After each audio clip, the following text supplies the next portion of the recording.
ഈ പരിപാടിയുമായി ബന്ധപ്പെട്ട് നേരത്തെ തന്നെ അതിന്റെ ടൈറ്റിൽ നമ്മൾ പറഞ്ഞിരുന്നു.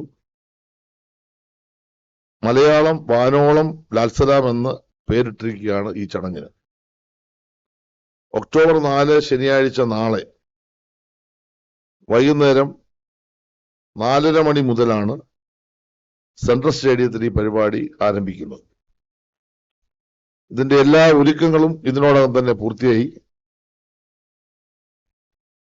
അതിന്റെ അവസാന ഘട്ടത്തിലേക്ക് നമ്മൾ എത്തിക്കഴിഞ്ഞു. ഉദ്ഘാടന ചടങ്ങിനോടനുബന്ധിച്ച്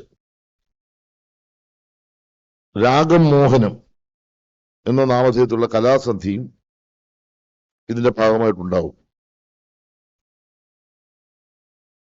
10,000 പേർക്ക് ഇരിക്കാൻ കഴിയുന്ന സംവിധാനമാണ് ഒരുക്കിയിട്ടുള്ളത്. സെൻട്രൽ സ്റ്റേഡിയത്തിൽ 10,000-കല്ലാതെ പങ്കെടുക്കാൻ കഴിയും. എല്ലാവർക്കും പ്രവേശനം സൗജന്യമാണ്.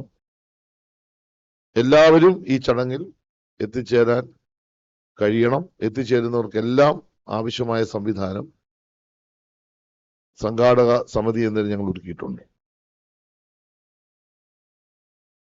പ്രത്യേകമായി നമ്മൾ ക്ഷണിക്കുന്നതിന് വേണ്ടിയുള്ള ക്ഷണക്കത്തും ഇതിന്റെ ഭാഗമായിട്ട് നമ്മൾ നൽകിയിട്ടുണ്ട്. ഉദ്ഘാടന ചടങ്ങിൽ ബഹുമാനപ്പെട്ട കേരളത്തിന്റെ മുഖ്യമന്ത്രി